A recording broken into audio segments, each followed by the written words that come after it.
Nagbanggaan nga ang dalawang barko ng China sa bandang Bajo de Masinloc.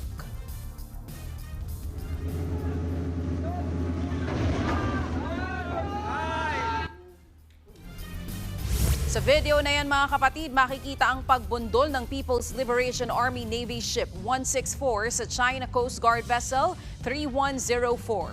Ayon po sa Philippine Coast Guard, resulta po yan ng paghabol nila sa BRP Suluan ng Pilipinas. Hindi na raw maganda ang kondisyon ng barkong binangga kaya nag-alok ng tulong ang PCG. Bago naman yan, binuntutan at winotter cannon ng mga barko ng China ang mga bangkang pangisda ng Pilipinas.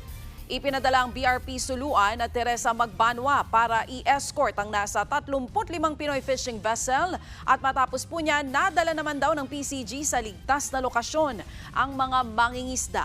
Saka sila binigyan ng gasolina at iba pang supplies.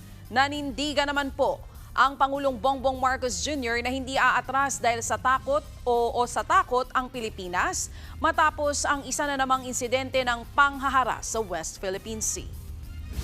Sinong Pinoy na gusto magkagera? Sino? Kahit maghanap ka para sa akin, kahit isa. Kahit yung sundalo, kahit yung Coast Guard, ayaw nila ng gulo. So, no. But at the same time, we have a duty to perform. And that is to defend the country.